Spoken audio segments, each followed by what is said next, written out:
and this is our plan of attack. Banks have become an essential threat to our democracy. So consider this justice.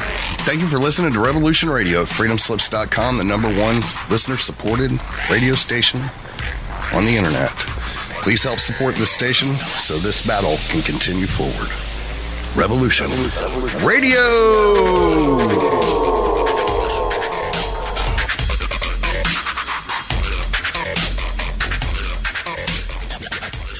The opinions expressed on this radio station, its programs, and its website by the hosts, guests, and call-in listeners or chatters are solely the opinions of the original source who expressed them. They do not necessarily represent the opinions of Revolution Radio and freedomslips.com, its staff, or affiliates. You're listening to Revolution Radio, freedomslips.com, 100% listener-supported radio, and now we return you to your host.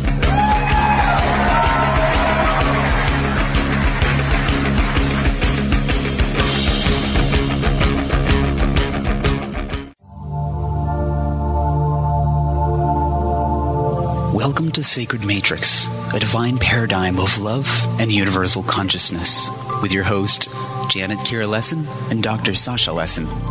Together, we transform the world. And now, here are your hosts, Janet Kira and Dr. Sasha Lessin.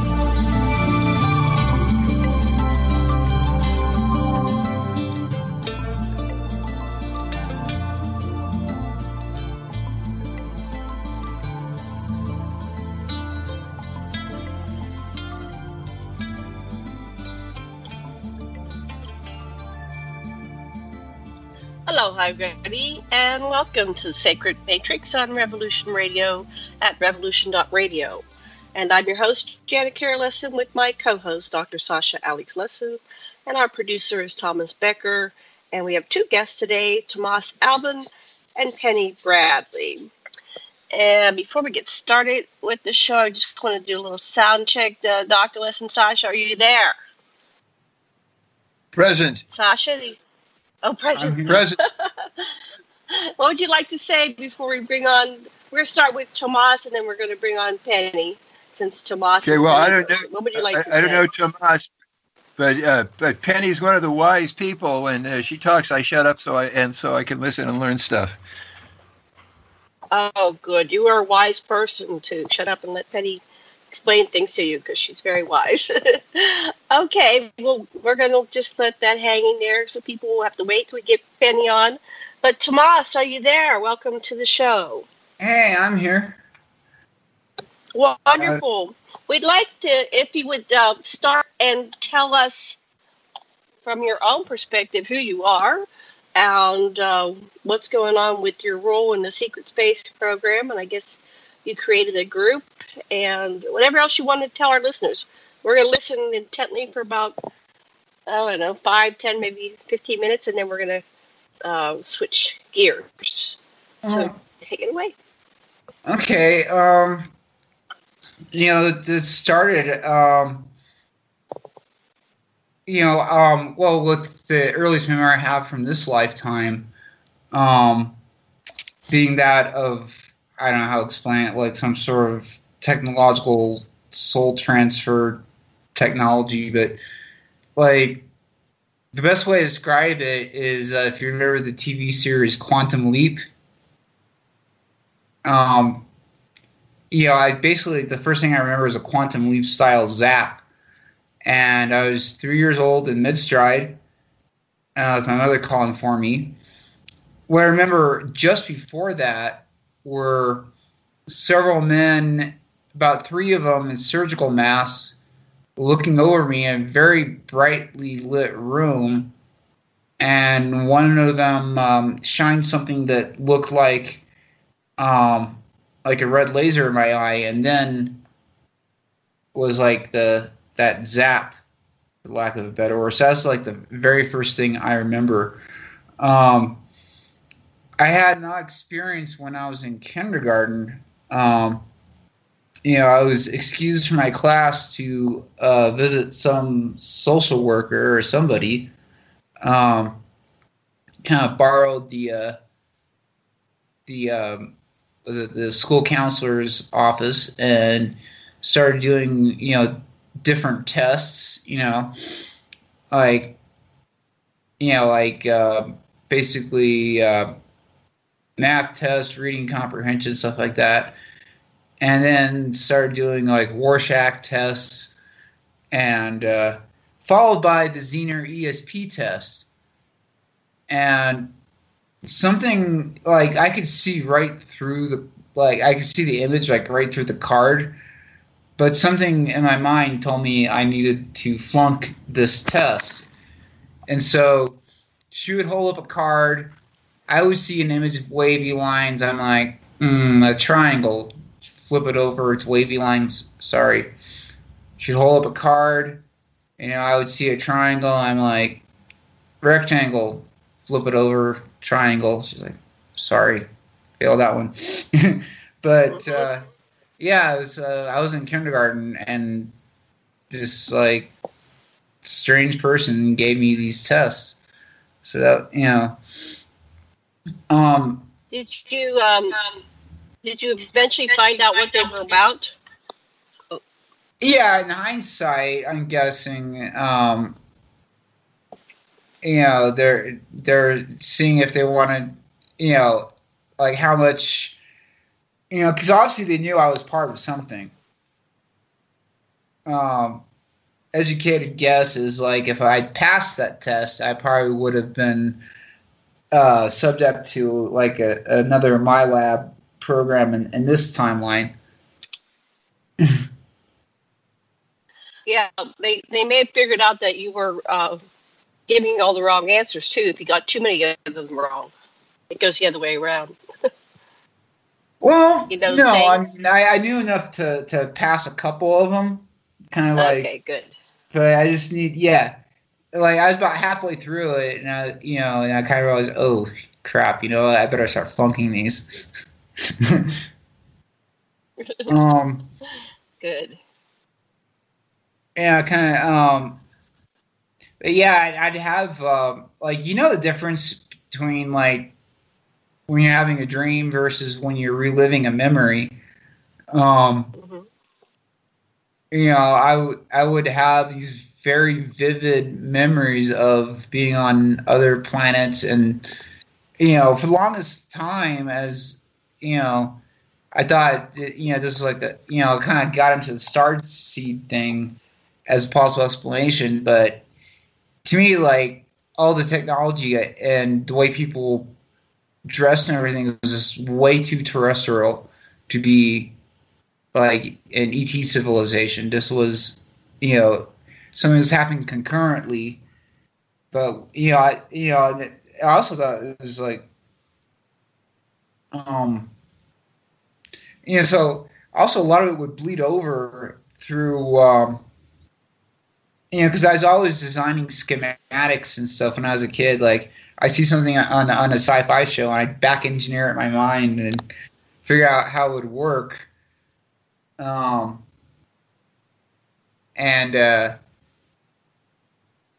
drawing schematics. And when I was in high school, I took a course as an elective in CAD, computer-aided drafting.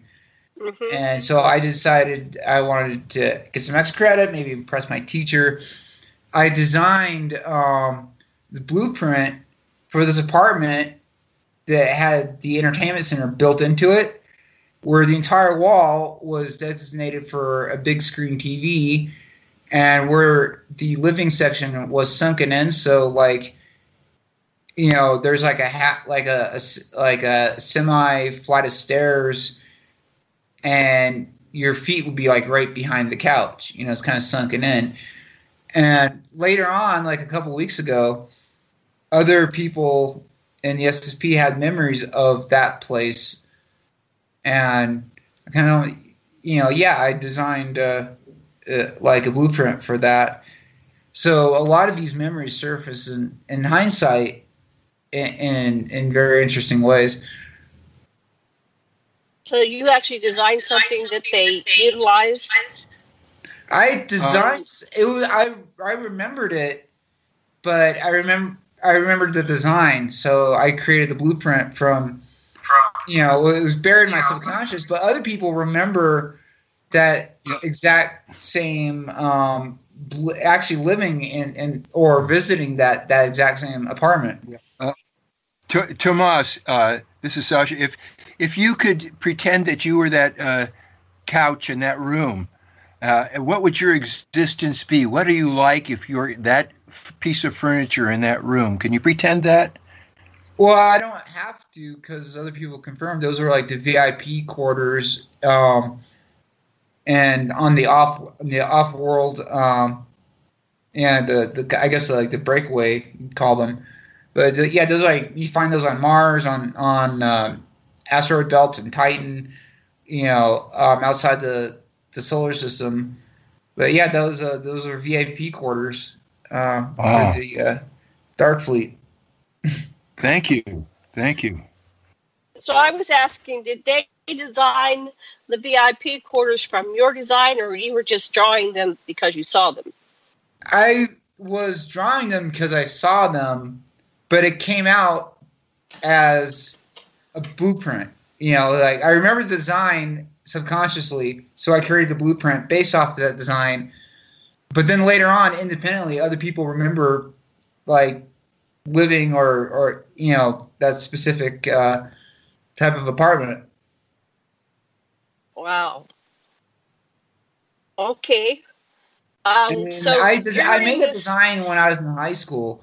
That was like 20 some odd years ago. And I remember the subject came up and somebody mentioned, do you remember like a TV, the entire wall with a TV built into it? It's like, actually, yeah, I do remember that because, I created a schematic for it. Mm-hmm. So what was your job? Do you remember what you did? What did you see on the TV?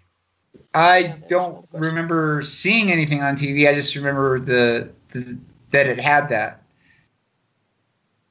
I see. If you were going to imagine something appearing, what kind of thing would you guess would be appearing on that screen? If anything, probably propaganda of some kind. Thank you. So do you remember about what you did in the program? You said you remember being there. Were you in school? Were you working? Well, most of what I did is I worked as an engineer's assistant, a ship's mechanic.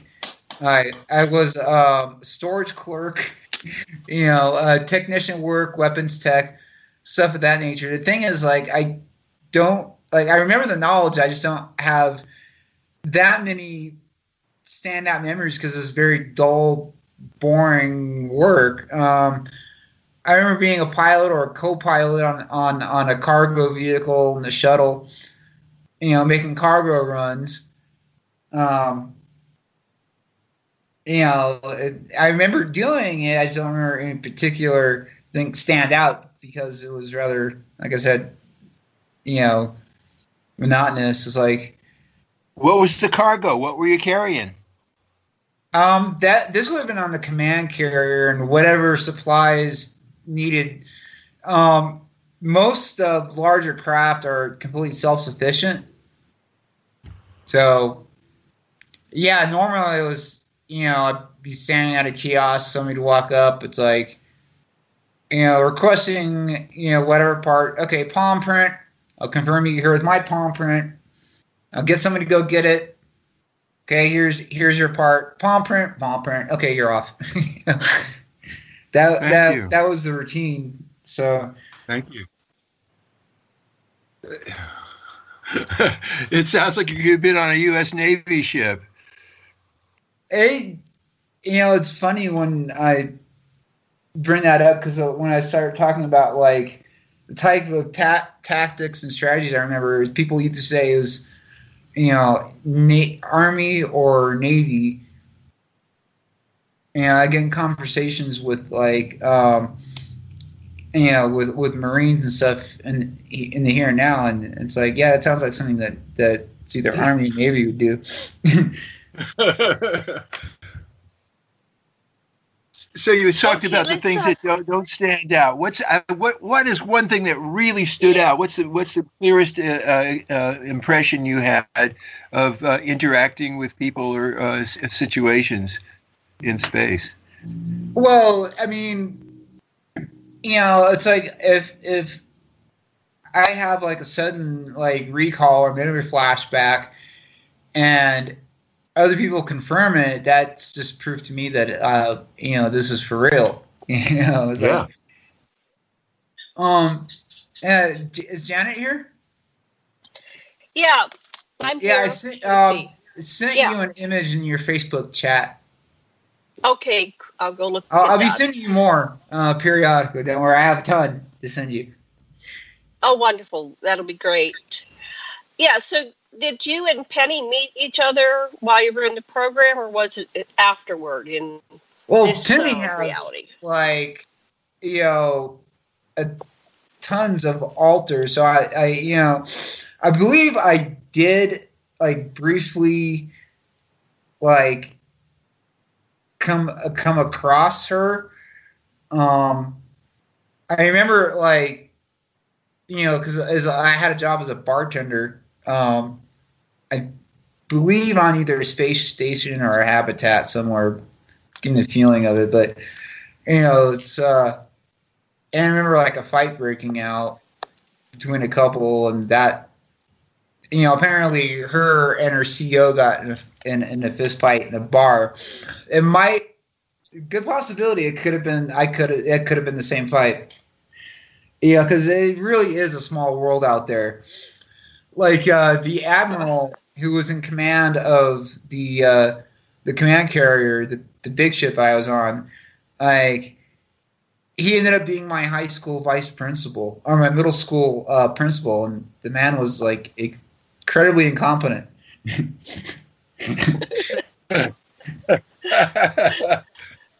As a middle school principal, the man, it was probably like, how does this guy keep his job? Wow.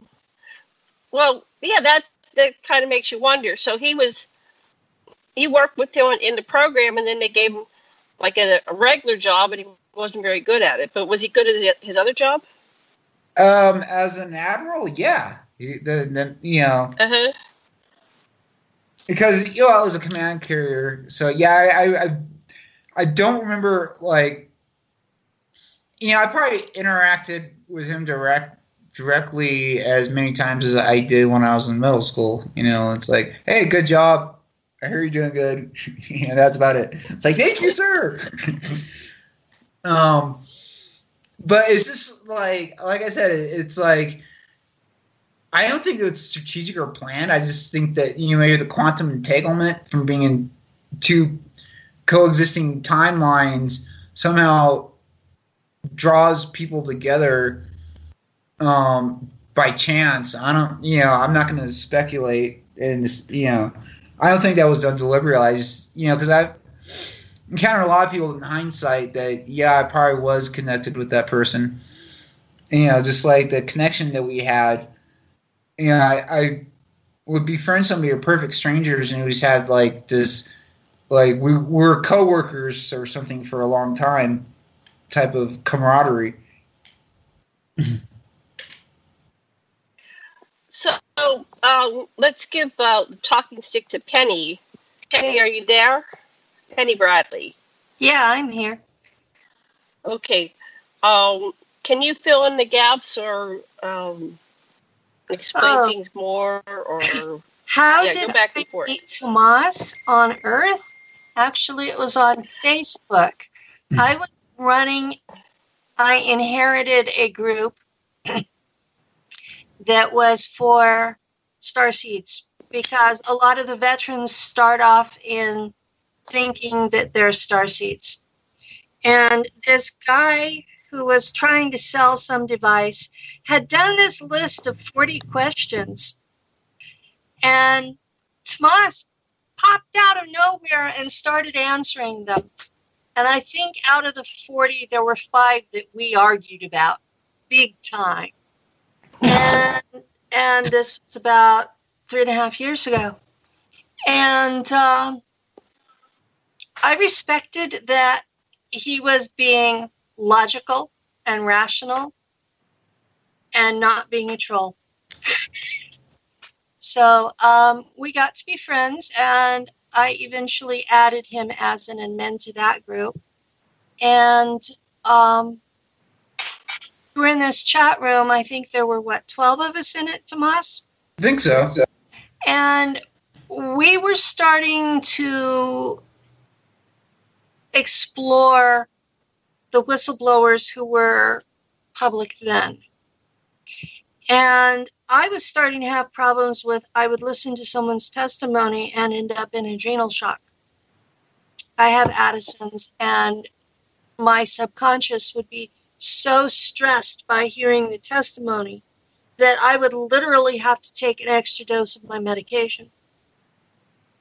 And some of the others were in this chat room were having similar issues. And so we one day said, okay, we've tried several of the people out there who are trying to counsel people, and they all want a lot of money, and they all want to tell us what to do and tell us what we're thinking. And God forbid I had been exorcised 100 times as a Christian. I didn't need another exorcism from anybody.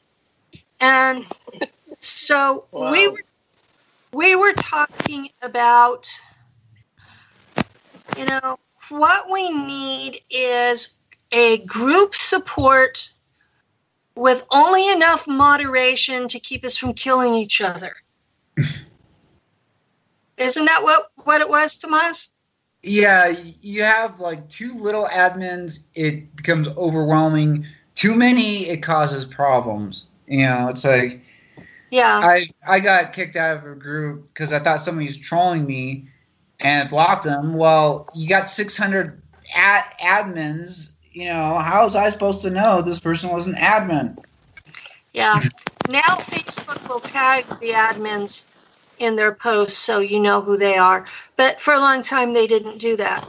So we said, okay, we're going to have this group for people like us who are starting to remember.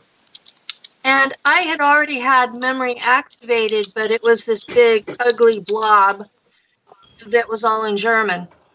And so I was trying to figure out what the big, ugly blob was really.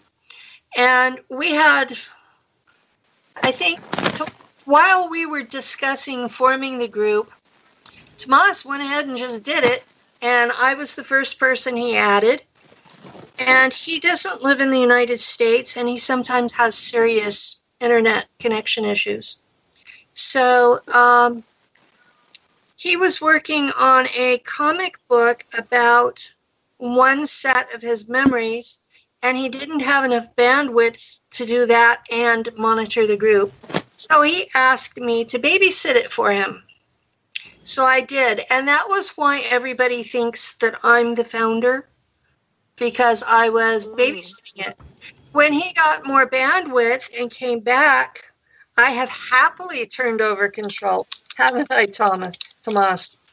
Yeah, part of it is we had this one admin in particular that went a little loony and was causing some problems. She got triggered by an agent. We had an agent show up and start using Ashtar Command code words. And she was immediately switched into another altar. And she went completely off the deep end. She called the CIA and was singing to them in light language, recorded it on her cell phone, uploaded it to YouTube, and then posted it in the group. Just what we did not need was the CIA following that post trail back to us. So let me ask you, what's in the Ashtar command? Maybe you want to explain that to our listeners. How did that work? that she got triggered by things from the Ashtar Command. Ashtar Command is a CIA PSYOP, and the channeling for it comes through synthetic telepathy, not real channeling. It's a complete PSYOP, and there are some of our younger veterans, most of them are in their 20s and 30s, that have been programmed that when you show up and you use these code words, they will immediately switch to the altar that's trained for that program. Ashtar Command is about a military program that will be installed in the case of an actual ET invasion. It's a real program. It's the way it's used in the New Age community is a PSYOP, which means that it's not true as is. Yeah, I think I've seen like as the bait and switch MO kind of repeatedly play out, and that's kind of what they're gonna do when they decide to fake an ET invasion. Is first they'll have the Nazis invade, and then they'll have like the really like the quote unquote good guys come in. Well, I don't think it's going. Well, first off, the guys in space, the Germans are not Nazis. They're just Germans.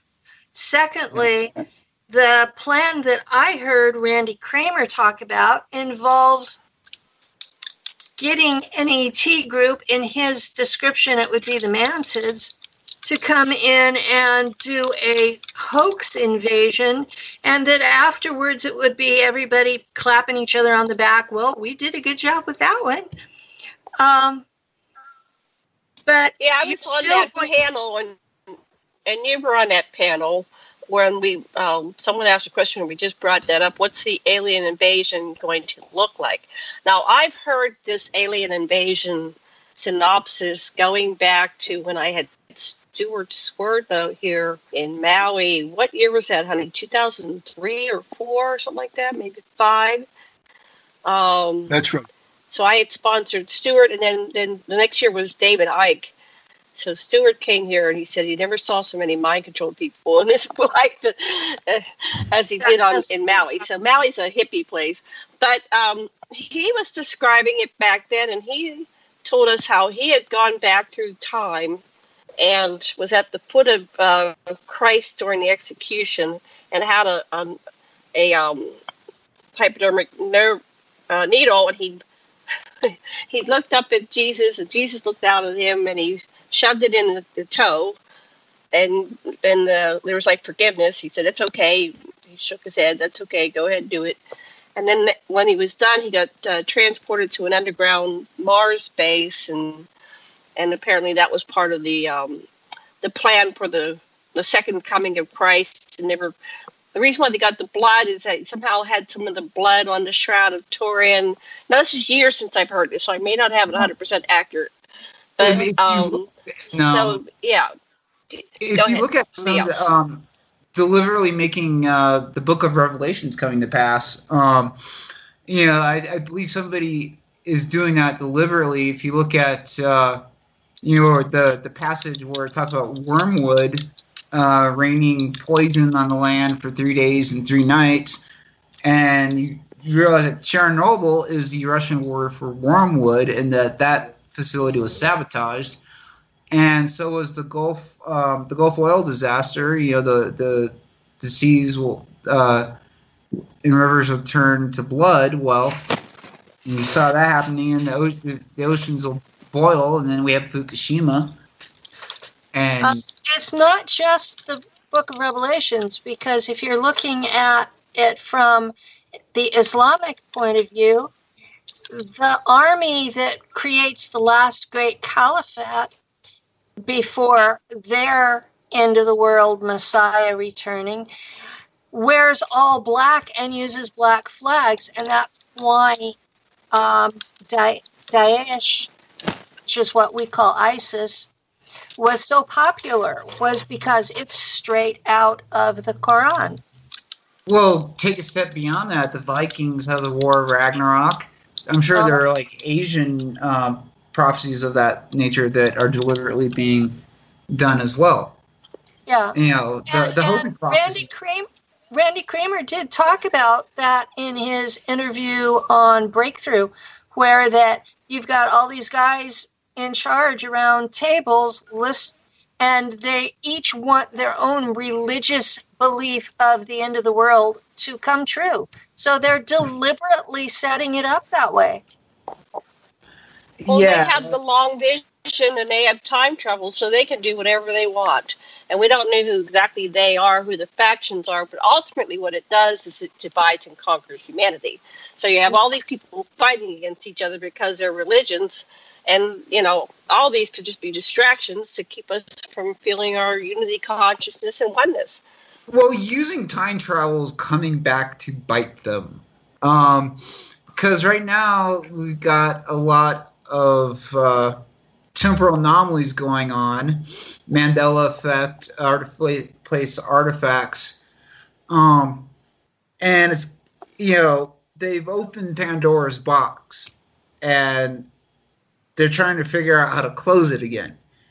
And one of the reasons why you're seeing the scorched earth policy is because with that and the breakaway civilization using the time travel for the to man basically the secret space program, they've created an open time loop. And so the scorched earth policy is they're trying to figure out a way to close that time loop. What do you explain the scorched earth policy? What is that? Well, look what's going around. I mean, with the deliberate destruction, you know, of the planet, the deliberate poisoning of the population. You know, it's they're you know, speculating here, but you know, it's like the Germans were willing to lose Germany if they were willing to win the war. You know, you kind of seeing the same modality taking place. You know, they figured they can close the time loop and keep the interstellar little interstellar empire that they got going, and close the time loop here on Earth. But there are forces that are fighting back against that, like, you know, within I don't want to say cabal, but like, you know, within the powers that be, there's a lot of infighting over. And we have a full-blown temporal war going on, and that's causing all kinds of issues. Well, so you have to explain all this to me and the listeners, because I'm not sure exactly what you mean by it. Let me just add a little bit, and then I'll pass the talking stick to Penny, and then Sasha should probably interject something. Temporal war. When I was four, war. Yeah, let me interject something, and then we'll go around again, because it's getting really interesting. I was on board a craft when I was 4 years old. It was a huge mothership. I was my eternal self. I was 4 years my human form, but my eternal self. Once I was on a craft, and we were looking at 24 different timelines, and they are the future history probabilities of where we could go. And the main important thing was that each person is a chooser. Now, these are just a sample of, there's endless timelines. There's actually, as many timelines as are people, but they get us to focus on a timeline. That's why they give us the programs like Revolutions or the Muslim program. It's like a choose-your-own adventure book. That program. Mm-hmm. Say it again? It says like a choose-your-own adventure book. A choose-your-own adventure book? Yeah, you remember those? No, what's that? Okay, it's like I'm a different generation. I'm old enough to be your grandmother, probably. I don't know. Yes, but Janet is my age. Right? Yeah. So you're the age of our children. So remember that. I'm 43, so I'm kind of. Okay, like, yeah, you're the age for children. I'm going to be 65. Yeah. I'm 63, so you're the age of our children. So keep in mind what's you're an talking to adventure people book? who don't understand. What's an adventure book? Yeah, these came out when I was a kid, and basically they were written in second-person perspective. And you come to a decision So you didn't follow it from like the first page to the last. You come to a decision, and it's like, if you want to do this, go to page 8. If you want to do that, go to page 14, and then you read on up, and then you come to another point where, okay, if you want to make this decision, you turn to page 4, and if you want to make that decision, turn to page 7. And so you go back and forth in the book, but you have all these different alternate endings. So that's what it was. They were showing me an adventure book, and they said that we are the choosers, and they gave the analogy of like a highway, like you're going down a highway, and if you want to go into the timeline that's over on the far right, you have to gradually make the shift, but eventually you can get over and take that exit to go to that timeline. Yeah, but that all depends on whether thing is that we are the choosers. That all depends on whether time itself wants that change to happen. Because if you alter history in a significant way, time will fight back and make sure the dominoes fall back in a way that might as well have never happened. Yes. And like I said, it's causing all kinds of problems. You're seeing the Mandela effect, out of place artifacts, things like that. And the Mandela effect seems to be intensifying. Well, we have a problem that there is a galactic authority, and I put that name in quotes because it's not their right name. On Earth, they're known as the Earth Council or the Council of Five, but they are what remains of the ancient galactic authority, in quotes. They are the de facto galactic police. And they are very upset about the way that the breakaway civilization has behaved in space. They are extremely angry about the time anomalies.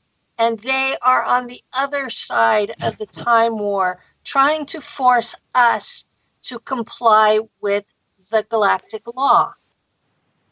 Well, and there is an actual time enforcement agency type of deal out there, and also you're talking about like invoking the godlike beings, that's upsetting them. Yes, when you mess with time, like we have in these projects for the last 80 years. When you mess with time, you are messing with the foundation of the universe's structure. And you're not just affecting Earth, you're not just affecting 3D, you're affecting everything around it. And that's why these agencies exist, is so that they are capable of traveling through dimensions and space, or densities, as Tomas calls them, and they go through and they make sure people follow the rules. And I use people very loosely because they may not look like us at all. A lot of them do. A lot of them do. A lot of them do look roughly like us. Some of them, the only way to tell is if you had a DNA scanner handy. Some of them you can't even tell that way because the Mars native humans came up on my computer screen as us. So humans from Earth or wherever we really originated are very common in this galaxy. We apparently have been out in space before several times because we're spread too far for this to not have happened. Yeah. Starting from my understanding, originally from our ancestors came from Lyra. Right. But if you look at where the solar system is located on a galactic map, this is the strategic value alone is worth. You control the solar system, you can literally control half the galaxy. It's just by its location. Which is why the Draco won it, which is why the Pleiadians won it, which is why the Tall Whites won it, which is why the Greys won it, which is why we have to start wising up about who has it. We do. Who has it? The Earth Council. Who's really running the show here? The Earth That's a loaded question. Because you follow the ladder all the way up, and you always. Do I get to say something? Like the unknown. There's always an unknown player, and when you figure out who that player is, there's an unknown player controlling it. Okay, so go ahead, Penny. You wanted to add something. The Council of Five, the Galactic Police, have Earth in what they consider to be a playpen because the current version of humanity is considered to be a child race. And they have been keeping other ET races out until John D. and his followers have been inviting in others since then. If we are stupid enough to invite someone else in, the Council of Five is going to allow it. So we need to get a handle on this CE5 stuff and be more careful about who we're letting in. We've got almost 100 races on Earth now. And I'm not talking about human variants. Those I'm talking about extraterrestrial, not from Earth, physical beings that are here. And we've invited all of them. Now, who's the we that invited? Because I didn't invite the people doing seances, the people that do seances and have been since the 1700s. Wait, you're breaking up. Say that again. Who? I'm sorry, there's some kind of wind or something. Say that last sentence again. Who are the we that's invited them in? The people who are doing seances, the people who are doing CE5, the people who stand out in their backyards and say, "Welcome, Space Brothers." And yeah, okay, so those people have that much power that when they just say those things, they actually bring these people in. It's massive. Is that what you're saying? A lot of them do it in unison. You know, they have like these especially when with the advent of the internet. You know, where they got millions of minds focusing on something happening. It's going to happen. Humans have these millions of minds are just groups of. You know, I don't see any large CE5s. Are you? And look into George Norrie did mass consciousness experiments on Coast to Coast AM, and he proved that they work. Okay. You know, like Texas. I think this is one in 2006.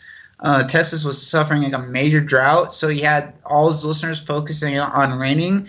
And the next day, not only did it rain, it was a major downpour. But look into that because he's proven that mass consciousness works. So I guess what I'm asking is, do they come in when there's 5 people or 50 people or 500 people? Can one person call them in? One person can call them in, but the more people that are involved in the procedure, the farther the message goes out. But the problem is, you don't know who you're inviting in. That's how. Can they put like a protection where only calling in beings that are from the good side of the force, or how do you discern that? You know, there's so many shades of gray. It's not black and white. It's not like one person's good as another person's bad. You know, it's like. Everybody out there thinks they're the good guys. Yeah. Right. So this has been going on since forever, though. This is nothing new. No, people have been doing invocations forever. This has been going on since John D. in Queen Elizabeth I's court. Who's John D.? He's the founder of Enochian magic. He thought he was contacting angels, and he got ETs instead. Well, even Thoth, as Nigashita, as he identified them coming in through the interdimensional portals and said, we've got to stop them coming in. But people in those days, whatever that was, Atlantis days, they were opening up portals and inviting them in, doing rituals and all kinds of things. Yeah, look what happened to them. This has been going on. Penny, tell us some more about this John Dee. John Dee was Queen Elizabeth's court magician. And this is Queen Elizabeth I in the 1500s. We're not talking about right now. And they didn't understand a lot of science, and he had run across Hermetic studies like the stuff from Thoth. And he had started doing experiments where that he could make things go poof and not disappear, but the puff of smoke and flash of fire. And so for that era, that was very impressive. And he used those abilities to get himself a position of power and respect. And he was the founder of her spy agency. And he had this sidekick who channeled, and they formed an entire branch of magic that was based on contacting what they called angels. And there's reason to believe, based on the rituals involved, that they were contacting the Draco. Because a lot of what was required by these guys, today we know that involves adrenochrome. There were blood rituals. There were blood rituals involved, so there was adrenochrome involved. So the only race that I know of that interacts with Earth that's really into adrenochrome are the Draco. Was the Queen indicated in the rituals as well? I'm not sure if she actually got involved with it or not, but she had sponsored him. And then she sent him on a tour of Europe to be a spy in the other courts. And he made really good friends with the guy that was in charge of Bavaria. At that time, Bavaria was its own country, and now it's part of Germany. And so when she eventually got pissed at him because he was becoming dangerous, he went to Bavaria. And he took all of the tech and knowledge that he had gotten from his, quote, angels to Bavaria with him. And he eventually got in trouble with the Vatican, and he died poor after. I'm not sure if he actually died in prison, but he had been in prison for a long time. Penny, doesn't that connect with the Thoth Society? I know it connects with the Tula and that doesn't. Because then you get back to Marie Ostich. Maria Ostich was the Vril Society, and they were both branches of the Bavarian Illuminati, who were the inheritors of the information that he got from these so-called angels, who I believe were really Draco. But I know the five Ostich sisters contacted the intelligence from Aldebaran, who, according to some, are extremely, extremely nasty. Like what we call we call the nasties. It's like they're up there. My experience in space is it's considered benevolent if it doesn't eat us. Right. Pretty much. That's all right. That's the working definition that we use. If they don't eat us, if they don't eat us, we can trade with them, or at least crack a couple jokes. Yeah. That's the basic. that's the basic split out there, is do they eat us or So do why they do not? some of them decide to eat us? Because they they can. think, of course, We taste and we good? think- yes. We taste like pork. Yeah, that's what I thought. Okay, wow. Where are we in time? I think we got about 6 minutes. In Hawaii, if a shark bites a human, he usually spits it out because they don't like humans. Well, they're expecting a seal, and they got lung pork instead. Yeah, usually what happens is the humans go out there and eat the shark. Yeah. All right, so some people decide some species like to eat humans. Is that prevalent in the cosmos, or is that just few species? 3D is 3D, no matter what physical race you are. Right. I'm It's hearing a lot of duality. It's static. duality. So am I. It's duality no matter where you are in 3D. And we're all pretty much the same. People want to tell me that the ETs are more spiritually advanced. They're not. They're 10 to 15% of them are good all the time. 10 to 15% are as bad as they can be and not be killed for it. And the rest float by their peer pressure, just like humans. And then it breaks down into individual level too. I mean, Exactly.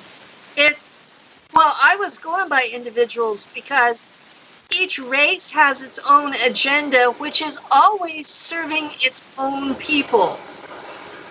And there again, people is in quotations. I mean, So- you will So occasionally it's pretty much like encounter Star Wars. a It's really more like timid Star Draco. Wars. You will occasionally encounter a really brazen Panko. It's rare. It does happen. You'll encounter a what?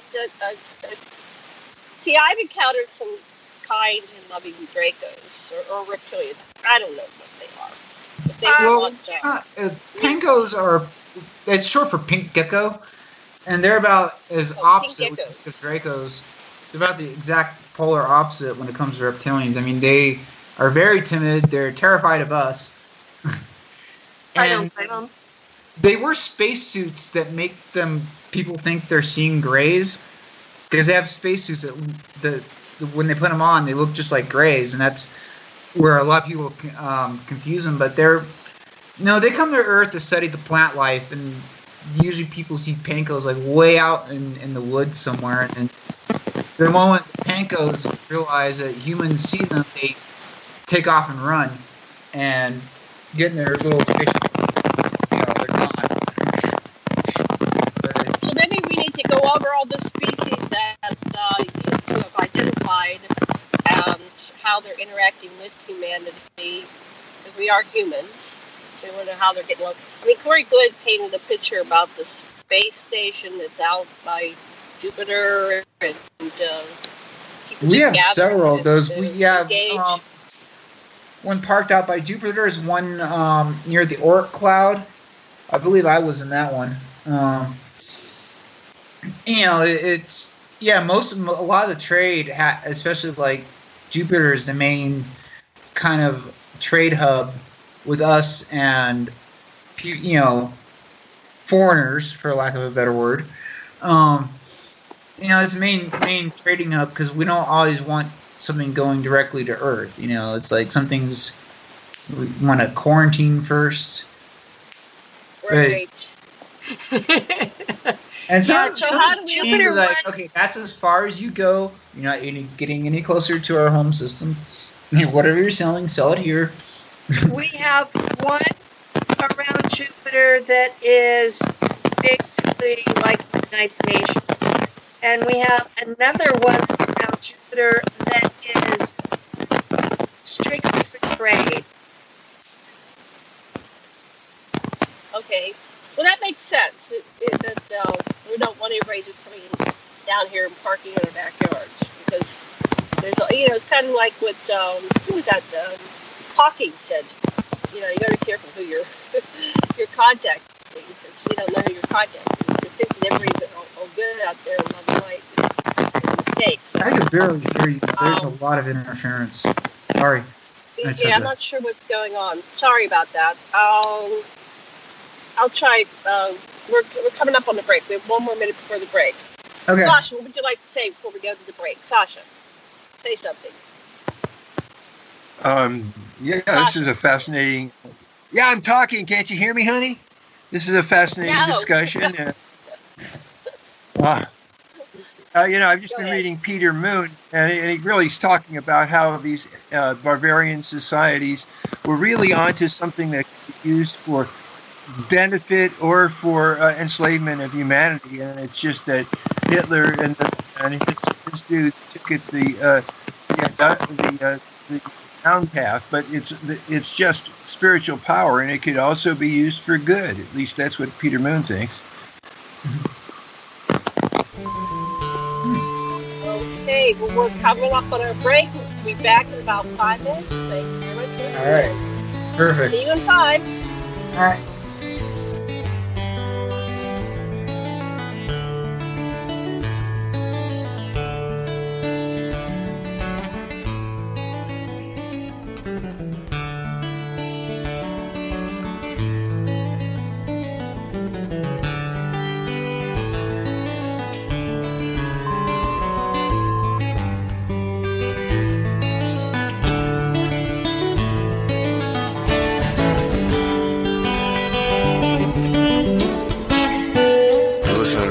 Radio at freedomslips.com. We'll be right back after this message.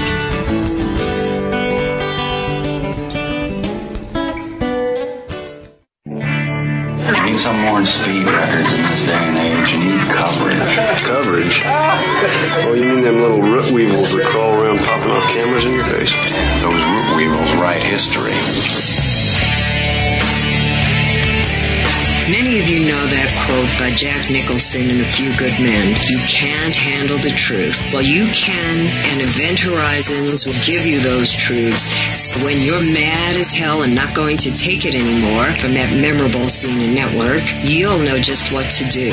We will draw you in and become your news addiction at Event Horizons. Join us Monday through Friday from 10 a.m. to noon Eastern Time at freedomslips.com.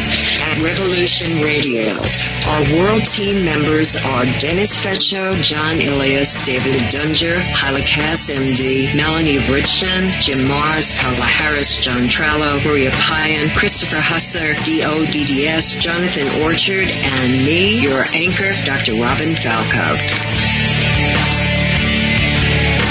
If you decide not to volunteer, it will not be held against you in any way. Sounds dangerous. It is. Very dangerous. Count me in. And that's right here at Revolution Radio, freedomslips.com, where information never sleeps.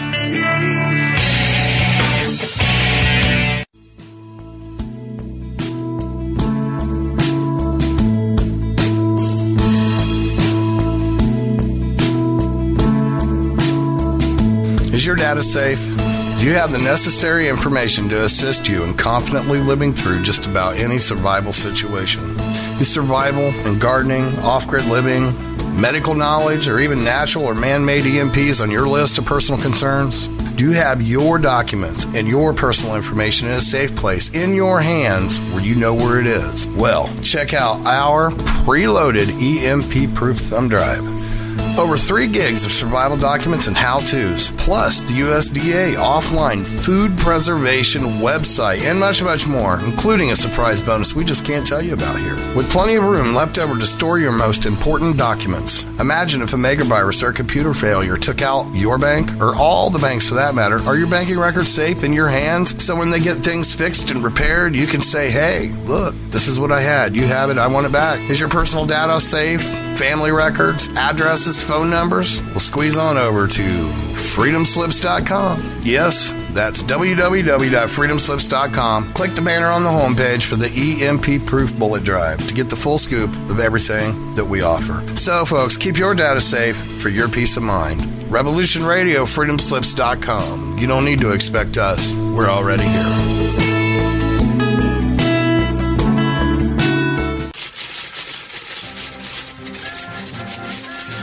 In breaking news, a visiting Syrian diplomat reported today that their population is evolving rapidly and advancing into a fifth-dimensional consciousness.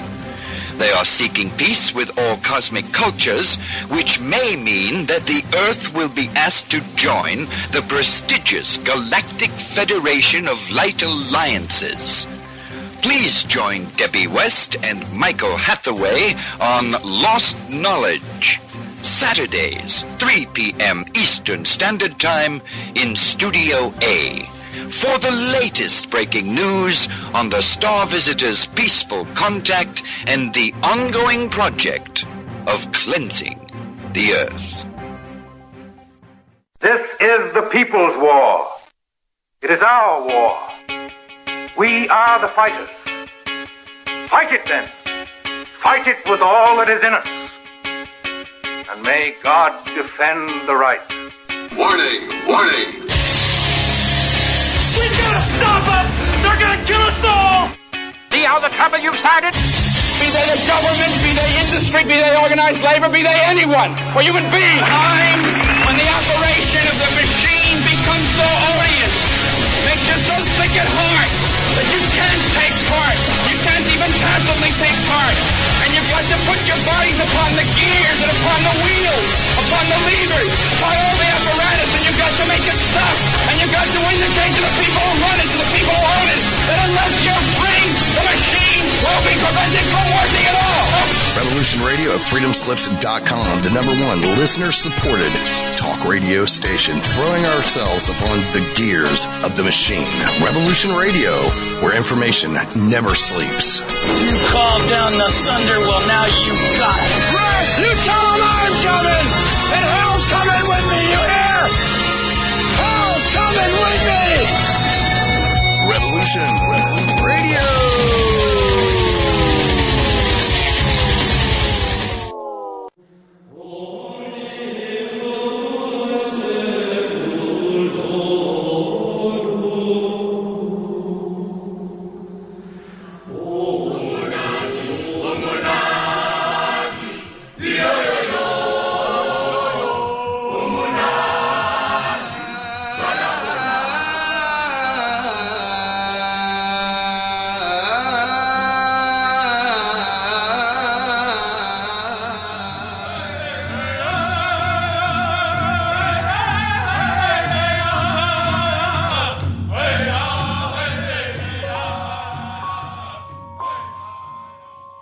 Join Revolution Radio every Wednesday, 8 p.m.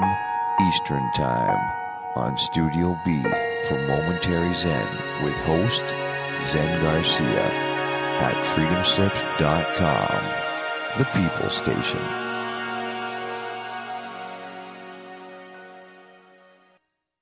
The opinions expressed on this radio station, its programs, and its website by the hosts, guests, and call-in listeners or chatters are solely the opinions of the original source who expressed them. They do not necessarily represent the opinions of Revolution Radio and freedomslips.com, its staff, or affiliates. You're listening to Revolution Radio, freedomslips.com, 100% listener-supported radio, and now we return you to your host.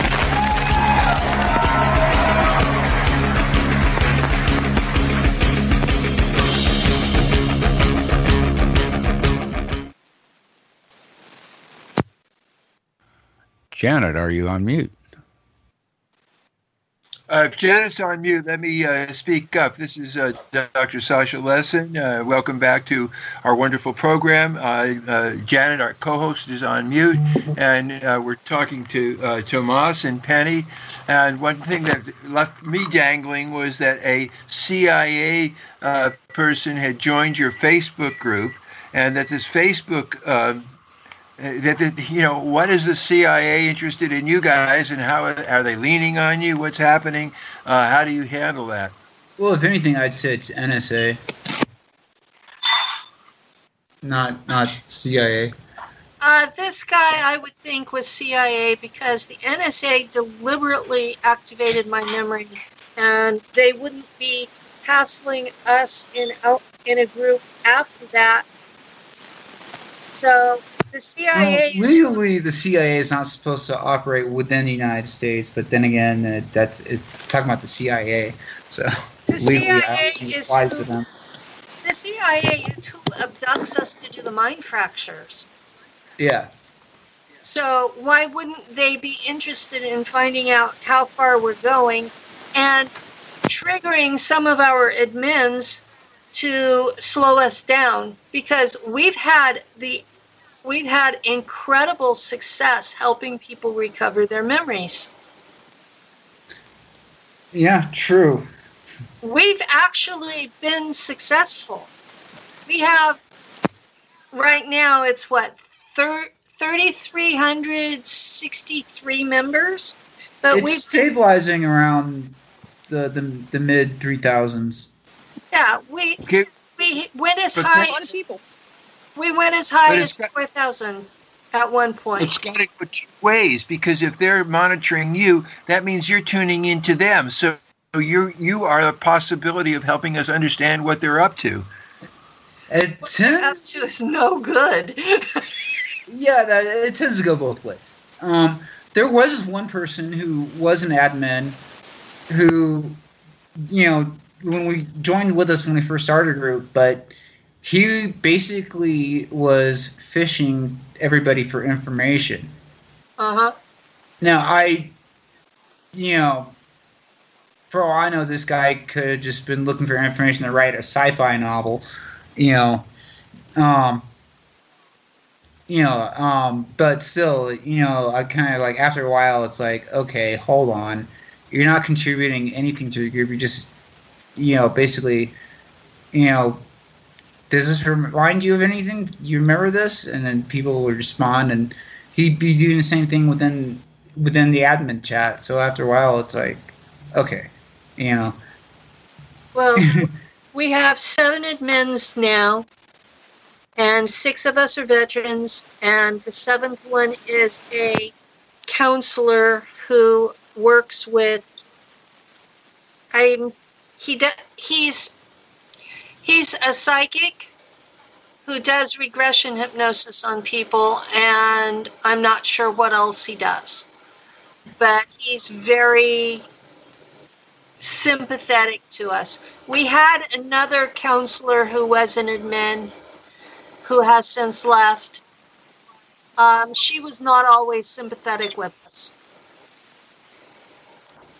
Okay, well, let me just say that, last week I interviewed Michael Sala, and he said that the CIA had a submarine that was off of North Korea and actually sent a missile. It was supposed to hit Hawaii for real. It wasn't a fake thing, but that the Star Wars, our Navy, shot it down from above, so it never hit Hawaii, but that it was the CIA that was trying to start the Armageddon scene that began this show today. Well, there's also another component to that, is Hawaii is where the NSA had their main information gathering on the American people, and by triggering that missile triggered a default defense protocol that shunted all the information back to DC. Whoa! What we have going on is a faction war between the CIA and the NSA.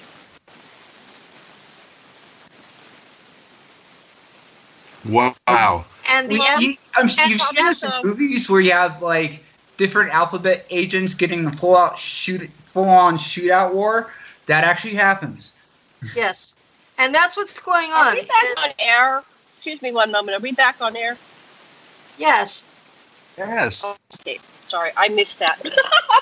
I was away from the thing here. Okay, so we're back live on the air. But yes. Okay, we're on air. We are in a shooting war between the CIA on one side and the NSA on the other side, and the FBI is kind of playing both sides against the middle. And none of them are following their charters. Their charters were the FBI was supposed to handle interstate crime, in the United States alone. The CIA was supposed to handle things outside the national boundaries, and the NSA was supposed to handle anything that was related to the national security of the United States. None of them are doing that anymore. They're all involved in kidnapping kids, well, look dealing at in drugs. actions the FBI is doing right now is getting people in perjury traps and arresting people for process crimes, which, if you look at it, is, completely banana republic shit. Something you should never see happen in the United States. But J. Edgar Hoover had always done that. He kept files on every politician, all the crimes that they had committed, all the way up. That's how he stayed in charge of the FBI for so many decades, through so many presidents. He had blackmail files. Yeah. And Brendan, how the hell did he even get hired by the CIA in the first place, let alone be the head of it? It just doesn't add up unless... I was shocked that Congress didn't try him for lying to them. He sat there and bold-faced lied to them about the surveillance state, and they let him get by with it. Not to mention the fact that in the 80s he voted for the Communist Party twice. I mean, it's like... So, Tomas, you said at one point you wanted to get back to, or I don't know if I missed it, you wanted to get back to a helicopter story or something? Oh, my IFO sighting.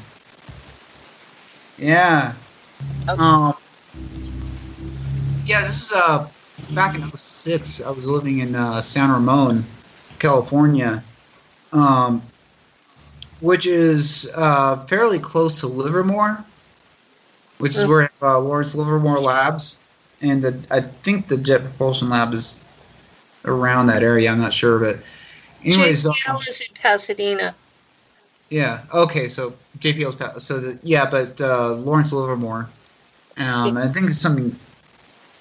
Anyways, one night I was looking out on the front patio, and I saw what looked like a classic sighting of the first kind.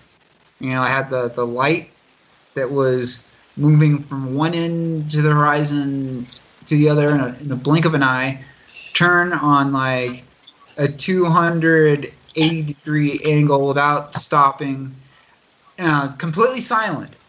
Totally silent. Classic, like I said, sighting of the first kind.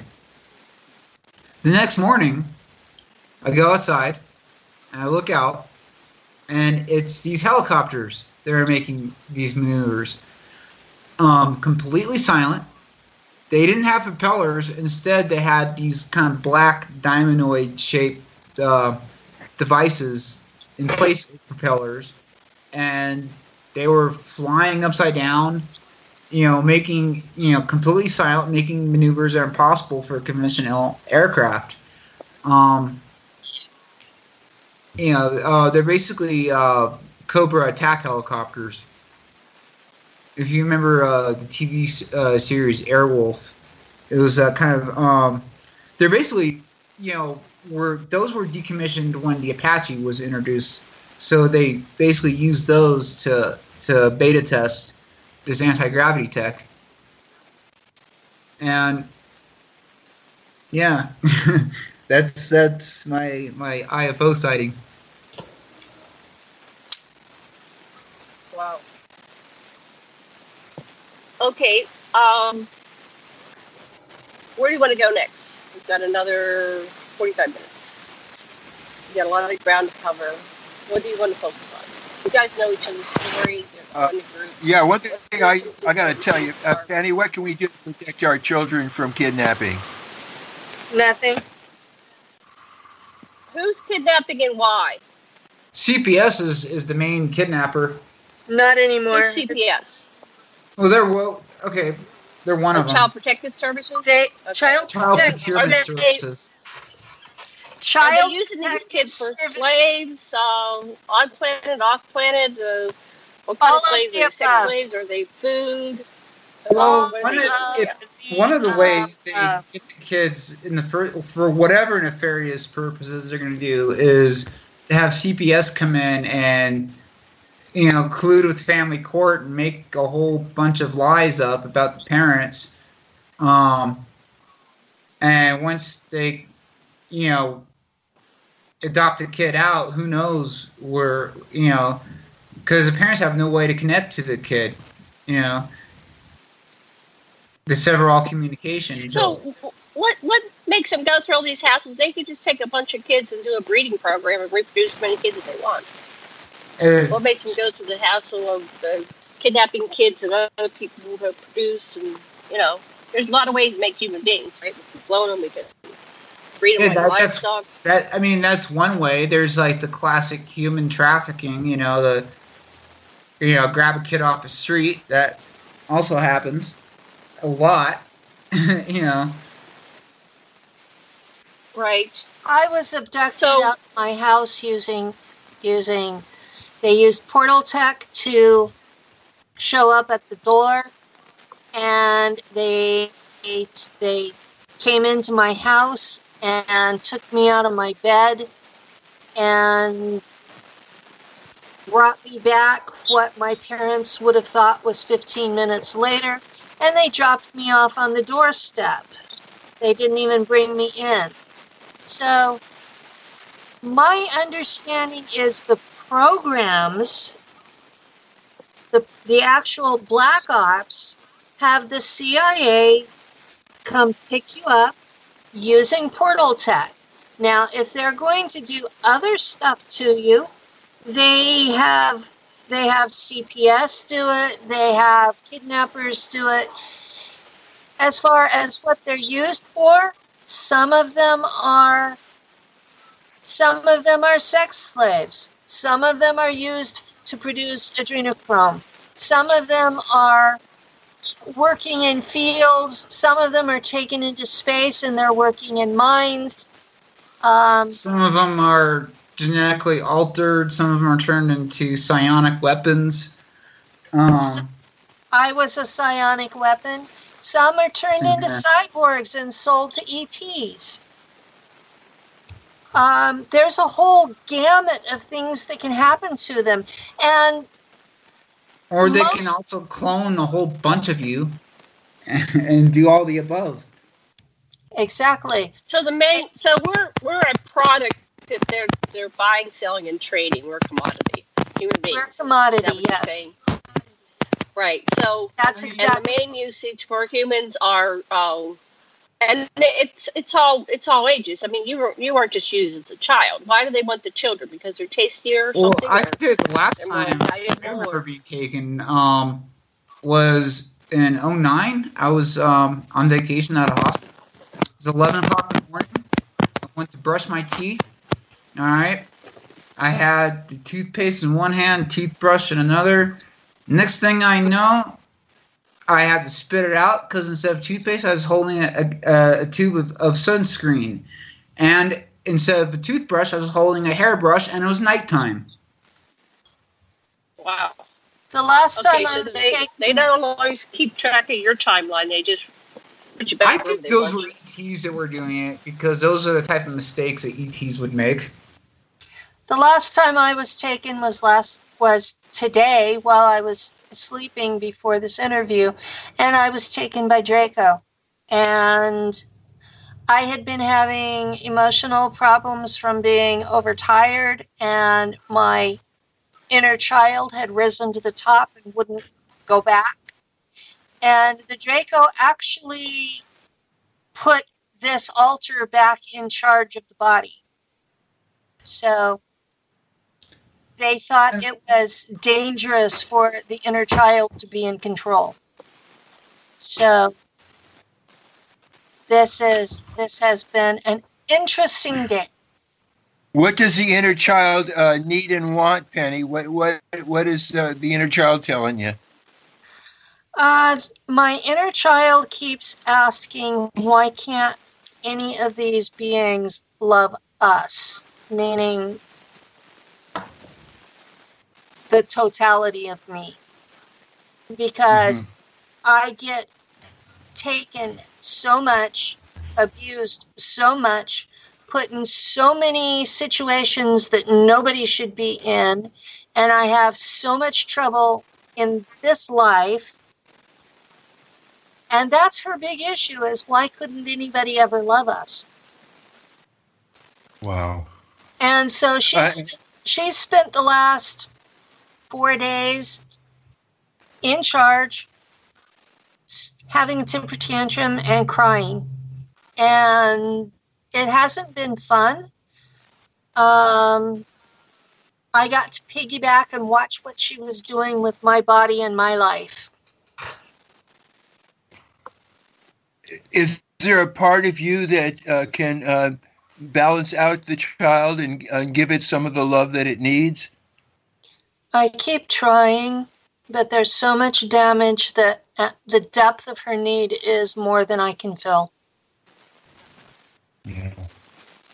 And I feel like, like a connection between like me and the other timeline, probably be a quantum entanglement, but I definitely had the feeling I get is like, you'll show us the respect we deserve as a species. Stop patronizing us. Stop, thinking that you can eat us. You cannot experiment on us without our permission. So this sounds like a point very abundantly clear with what we have going on out there. That's I understand. It's like you're somehow in your power center to even be able to say that to balance out with that. That's beautiful to hear. It's like I remember actually physically trading places with the other me when I was 11 years old. My mom, we went out to this Harvest Moon Festival out in the Rockies, and it was basically a bunch of then 40-year-old hippies, and like hanging on a large bonfire because the harvest moon is coming up, and I guess that's when the moon is closest to the Earth. And so, anyways, the men and women were separate dorms in these large wooden cabins. And I remember this one guy's like, "Hey kid, do you want the top bunk?" I'm like, "Sure." Climbed up, and then I woke up. First I felt this like plastic, this like kind of plastic tube in front of me. I kind of like, batted away, and then I kind of realized, okay, this is weird. I'm at a 45-degree angle, and I hopped down, and I was in this corridor, and there are everybody's in these like asleep in these tubes, and they're all like 45-degree angles along the sides of the corridor. Like every other one would be a 45-degree angle, and the other one above would be at like a negative 45-degree. Kind of giving you an idea. It was hot. It was humid. I felt like the vibrations and the ambience of the engines. There were like these monitoring devices. There were these like valves that were like letting out puffs of steam. I remember that. And then I was like, okay, I'm going to climb back into my tube and go to sleep and pretend this is not happening. And then I kind of, scrunched my eyes, and then it was back to how it was. Wow. Yeah. So that... Let me just say, this 45-degree angle, were your feet lower than your head or higher than your head? I'm not quite picturing this right.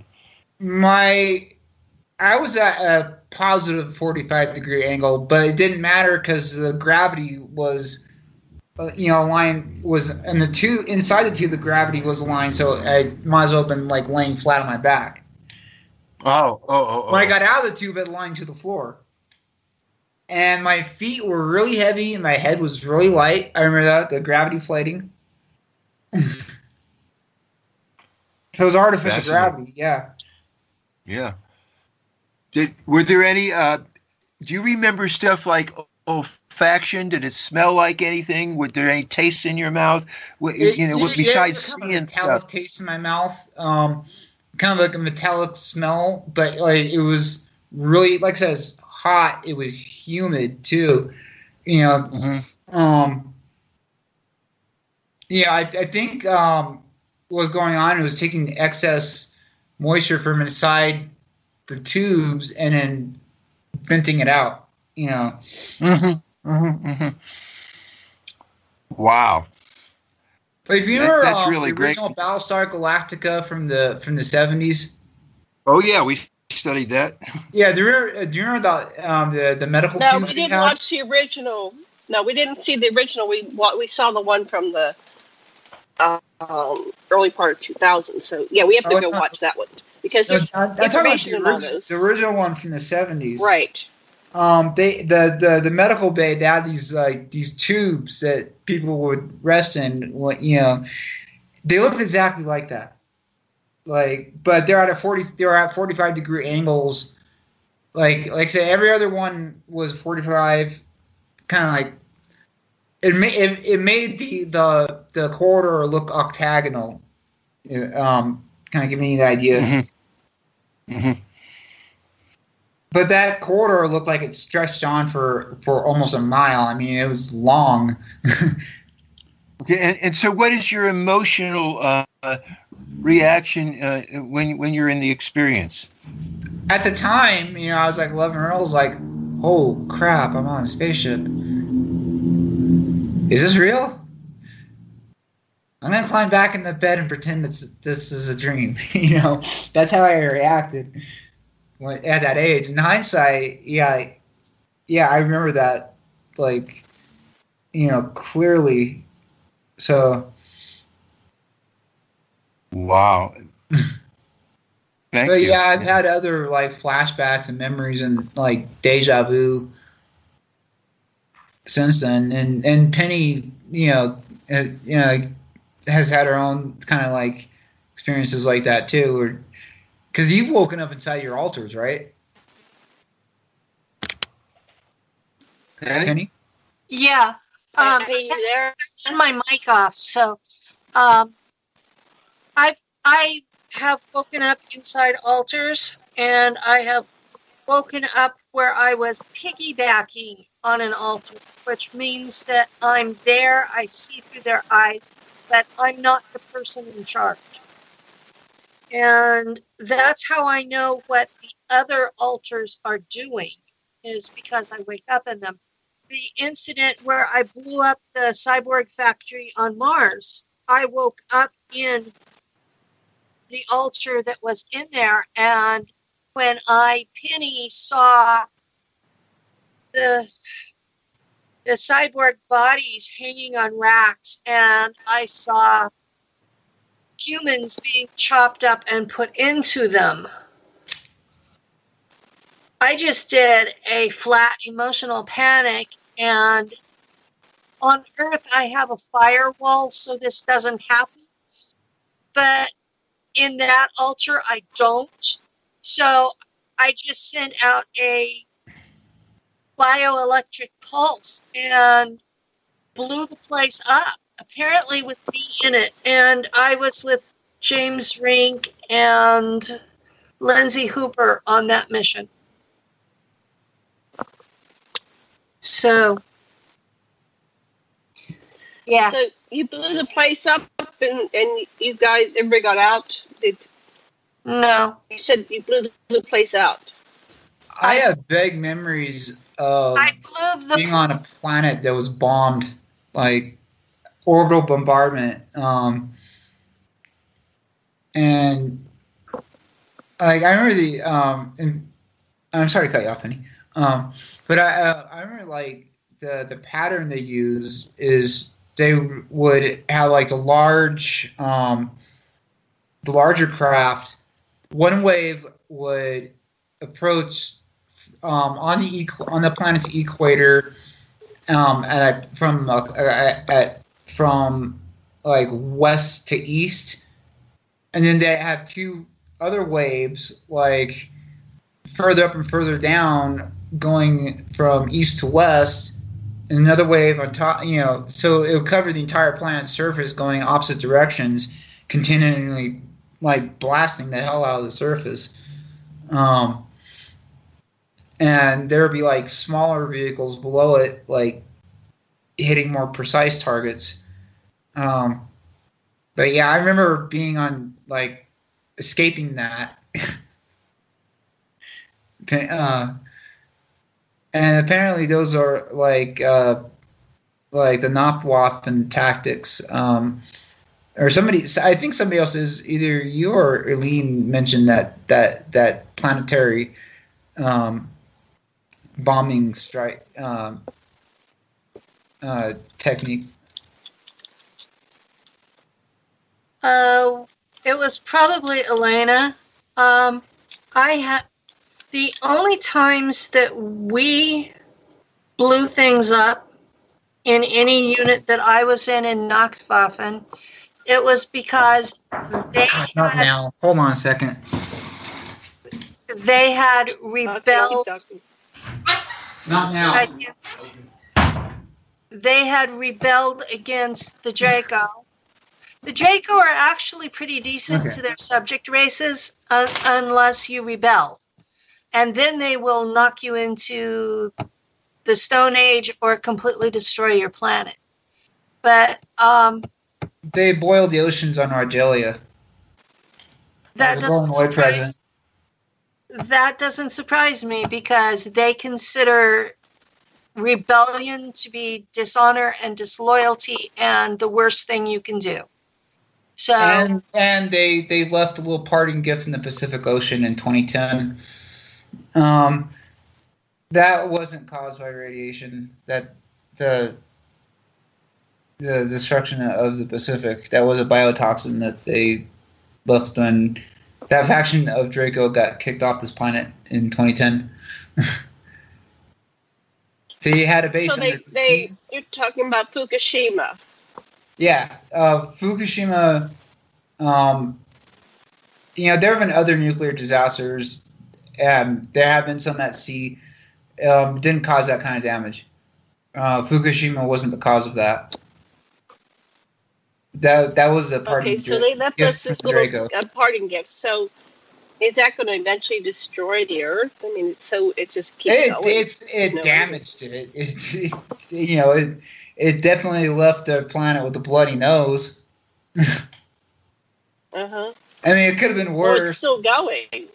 It's still going. Yeah, we're resilient. That's one thing that the ETs are starting to realize the hard way is that we're really adaptable, we're really resilient, and some of them are finding out that we're not the ones to be stepped on.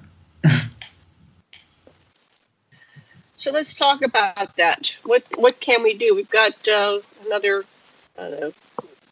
Yeah, I want to just say that Coach Solis the vast majority of them don't want technologically got Carl. They'd rather trade with us. Wait a minute, one at a time. So, okay, Sash jumped in. What do you want to say, honey? Go ahead. The other day, Michael Sola was saying that our military now has the weaponry that they can defend us against extraterrestrial invasions. I don't know what I'd like to hear what you two think of that. Goes a bit beyond that. Penny, how many planets have we blown up? I don't know. Several. I've blown up several myself. I was on What's the purpose of blowing up a planet? We came into basically, their version of Pluto basically came in the back of somebody's solar system and blew that up as kind of a warning, show our force that We're not to be messed with. And they use like a heavy graviton, like a heavy graviton beam, basically imploded it. So Penny, why not did you only build some can we planets? defend ourselves from ET invasion, we could take the fight to them, and probably whoop most of them. Okay, there's some of them that we're not gonna try to fight with, but a lot of them, you know, we could probably go toe to toe with. And one of the things, one thing they lack is creativity. You know, it's like a lot of, especially the non-human ET races. You know, like our brain is divided in two halves, right and left. You know, we've got the logical, computational side on our left. We got the creative, imaginative side on our right. They don't have that division. Their entire brain is equivalent of the left. So, you know, technically they're very intelligent, but they're not creative, and that's our biggest advantage out there. Right. They don't have the level of imagination or creativity that humans do, and I've heard that for 10 years now. That we can adjust our military tactics. They have like their proven tactic that they use over and over and over and over again. They don't change it. It's like, okay, we can adapt to that. Mm-hmm. And okay, so what kind of technology do they have, and what do we have that counteracts it, or it's even better? Have you been exposed to technologies? I try not to compare technologies because a lot of the things that we can't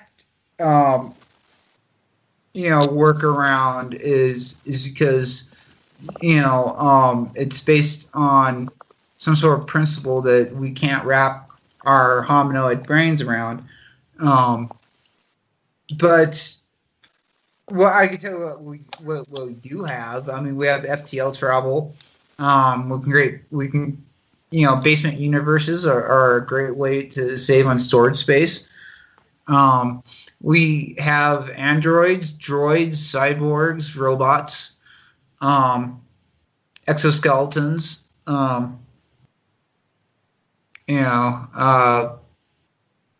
Experimenting and not doing so well with folding space, from what I understand. With what? Folding space. Folding space. What is folding space? That's what you use for intergalactic travel. So there's not a grid system. You have to actually fold space. So what you're saying?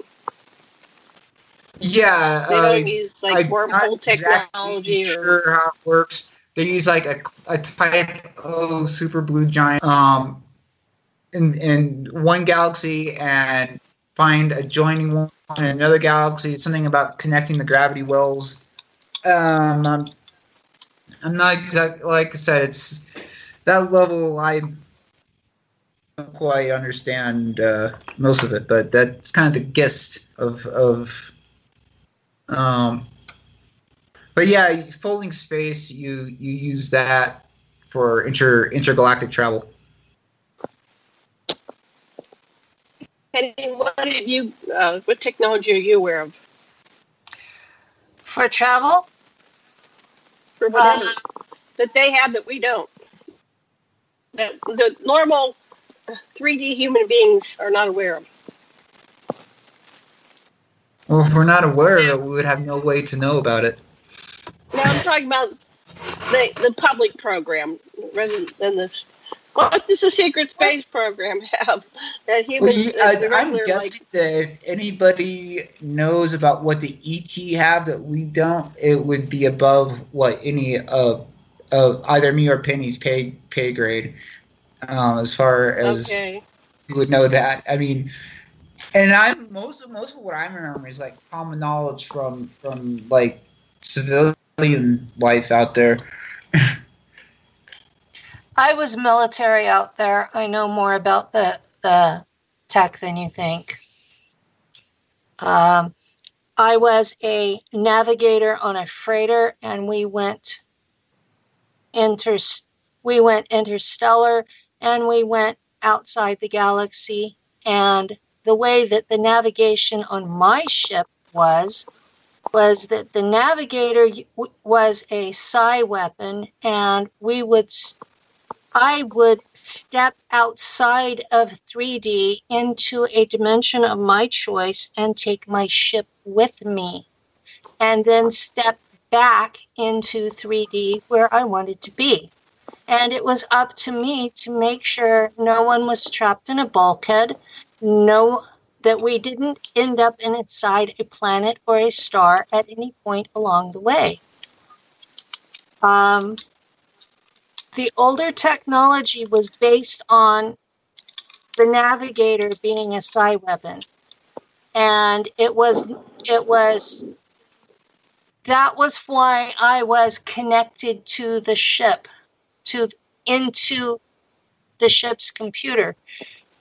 Because I had to have that oneness with the ship to be able to take it through dimensions with me. That's a technology that cannot be duplicated without an actual human being the navigator. Yeah, I remember something similar. And that is why they tolerate my temper tantrums. They tolerate me getting attached to people during sex. They tolerate a lot of my bullshit there, simply because I'm very, very good at making sure nobody's in a bulkhead when we come out.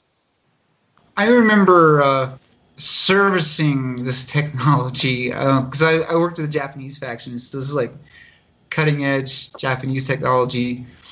The best example I can think of is if you remember Minority Report, they had the precogs, or the Chronicles of Riddick, the quasi-deads. It was kind of the same thinking, where they took these people who were genetically modified as basically psionic long-range scanners, and they had no hair, no limbs, no eyes, no ears. All their, everything was like breathing and stuff was, there was like breathing tubes plugged in, feeding tubes, and everything, and it was basically one male, three females. They're all inter-networked together. And they formed this link, and they're primarily like plugged into these scanners that were used as like long-range sensors. So they actually have used like and augment people to be living components of technology. So that does happen. Yeah. So when they do that, are these people? Do they have individual souls, or are they like a hive species? What are we looking at when they do this? They do that to enhance the psionic abilities way beyond a normal person's. Because they're unaware, there is complete sensory deprivation, to an insane level. And that and they're, like I said, you have these four minds that are all linked together. Where like the male is used as the focus and the females are used to multitask. I have no idea, but I know they're used like that. Like, I've never been on the receiving end of anything like that. I know I've used direct neural interface with certain technologies for like piloting and targeting, stuff like that. But nothing like being a living component of technology. Fortunately, I've never experienced that, at least that I can remember. There might be me. If I dug down a little deeper, who knows what else might surface. It sounds like almost like foraging. I spent 25 years on a freighter ship as the living component of that kind of technology. So I know, is that like Borging, kind of like Star Trek's Borg? The Borg are based on how so-called enhanced humans are in appearance and in how we're treated. Yeah, the Borg in Star Trek act like insectoids. And that's like, yeah. I guess in some sort of convoluted thinking, somebody thought that we're trying to, if we have to deal with insectoids, it might help to become like them. But, yeah, that's. I distinctly remember working on that. The other vehicles I was in, especially as on the civilian side, they didn't use like living technology like that. It was all static tech, thankfully. So even though you spent all those years in that structure or capacity, you still have a soul, Penny, right? You're like an individuated soul, even though you were in a group mind type thing for a while. I wasn't in a group mind. I was merged. I was merged with the quantum computer on my ship. Okay. So that's how they kept me out of trouble. But yeah, I still have a soul. Of course I still have a soul. That's one of the biggest problems that I have with people that talk about all the human tech, is that they assume nobody has a soul, that you're all clones, that you're all soulless clones, that you're all some kind of monster. Well, I'll tell you, if you have a consciousness, you have a soul. There's a whole technology with it, and there's a whole science behind the soul, as well as technology about that. So they know about the soul. Excuse me, Tomas. I was in the middle of something. My bad. If you have a consciousness, you have a soul. If you are operating a meat suit, you have a soul. People who think otherwise are just being racist and exclusivist, and it's based on religious bullshit. Well, that's one reason why I wanted to clarify this, because I had a spaceship come right to my front patio, right by my front door, and I called the sport model. It kind of reminded me, and it wasn't exactly, but kind of like the ship that they had on the first Star Wars. It wasn't a big ship. It was like the size of a car, or like a stretch limo, about that size. But my deck is about 35 feet across, and it was right there, hovering above my deck, about 6 feet high, and it was broad in the middle of the daylight. And I'm just wondering if Google Earth caught it. Like there it was, like on my deck, and it was communicating with me. And I said, "What species are in you?" And it said, "No, I am the ship. I am conscious. I am alive." A lot of the ET ships are living beings. Mm-hmm. Also, a lot of the computer avatars that are semi-conscious, that we have, would react that way. It's like the quantum computers are made from human neurons with human DNA. And they have human consciousness, just like humans in human-looking bodies do. Yeah. And They used the DNA from people in the programs, and they thought that if they mixed enough people's individual DNA into it, so they were using 6 people's DNA per computer, hoping that that would stop the clone entanglement. But it doesn't. If they used your DNA to create a quantum computer and you're psychic at all, you have a psychic link to that machine. Although it's not a machine, it's a machine with a human consciousness. Yeah. Well, that's why I love these talks, because you're validating something that I directly experienced. We also have, thank you. like, things that are just machines that are designed to emulate the consciousness. Which, that you can read that there's something there. It doesn't read the same as an organic psychic consciousness, but you can kind of feel that there's something there. And that's, like Knight Rider when you have Kit. That's a good example. Well, that would be sentient AI. Yeah, it's a ship's avatar, not the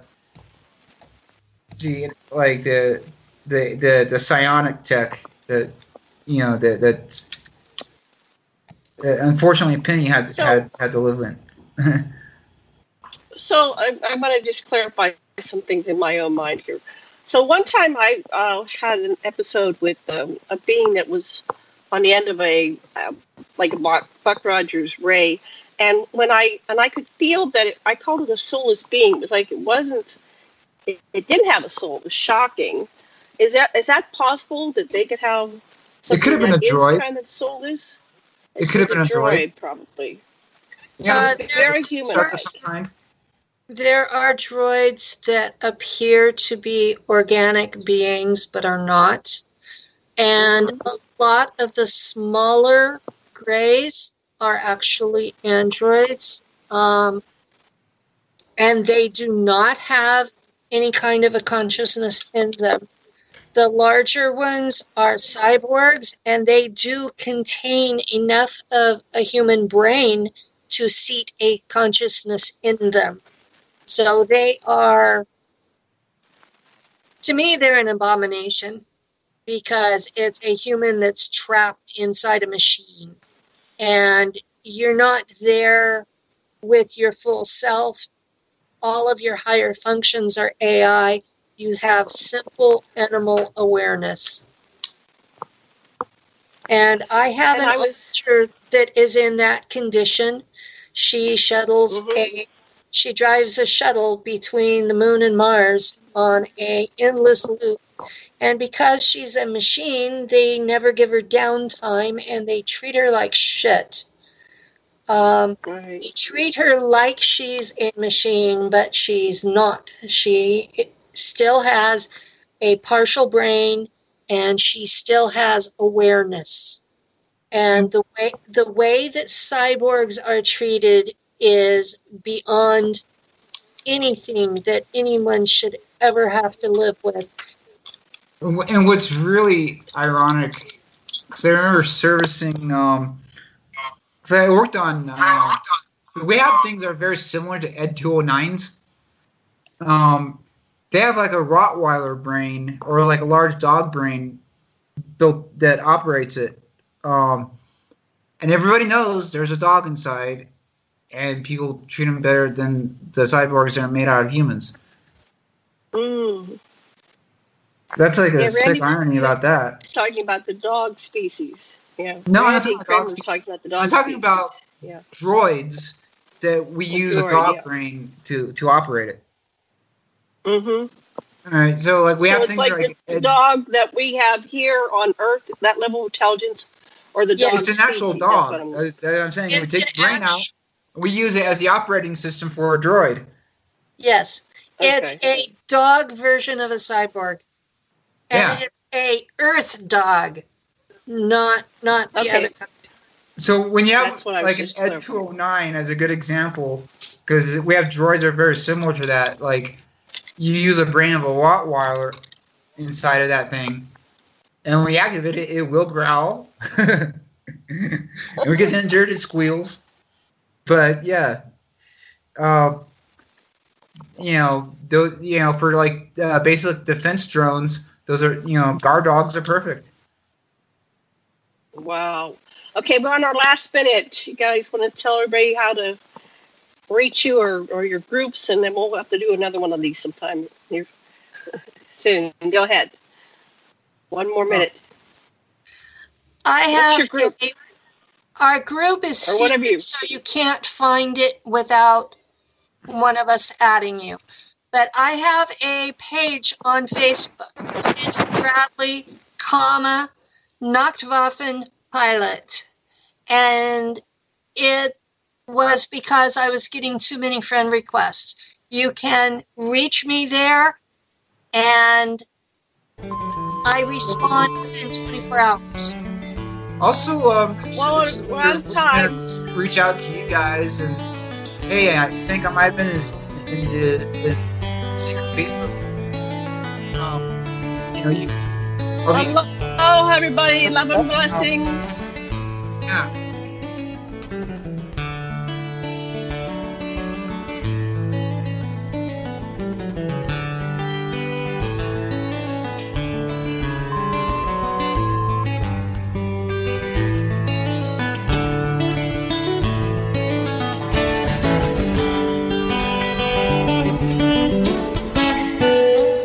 Revolution Radio at freedomslips.com, and we'll be right back after this message.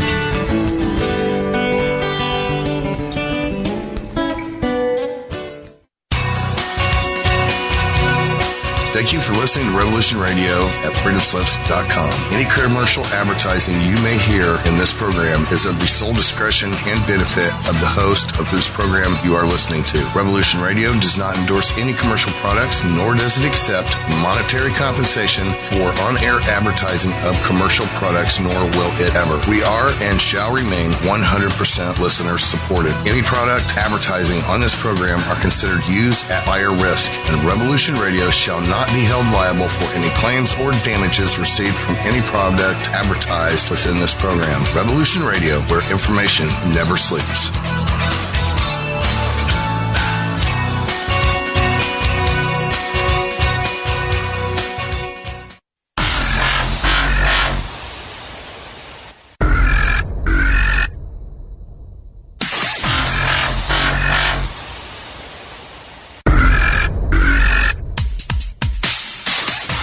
Thanks for tuning in to Revolution Radio. Here at Revolution Radio, we are listener-sponsored and commercial-free, but there still are bills to pay. In order to raise some needed funds to cover the cost, our station is offering a silver special. In the continental United States for a $60 donation, or in Alaska, Hawaii, or Canada for a $70 donation, we will send you an uncirculated 2018 1-ounce pure silver Eagle. The $70 donation, the extra 10 is to cover shipping, by the way, outside of the continental United States. When making the donation, you must put Silver Eagle promo in the notes on the donation. And thank you for tuning in to Revolution Radio at revolution.radio and freedomslips.com. Without you, there is no us. Revolution Radio, where information never sleeps.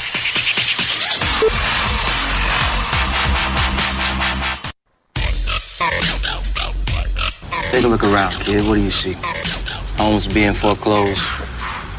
People working 2-3 jobs just to put food on the table and still drowning in debt. Don't get me wrong. This country was founded on great ideals and principles. They've all been ruined by the banks. Open your eyes to banks that are robbing you. You know who my favorite president was? Who? Thomas Jefferson. Because he saw all of this coming and tried to stop it. He fought the banks. JFK too, and they killed him for it. The banking institution is more dangerous than an army, he said. He also said that every generation needs a revolution, Jimmy. The American dream is just that. Just a dream. War is a continuation of politics, only by other means. Politics is a continuation of economics by other means. This is our bank.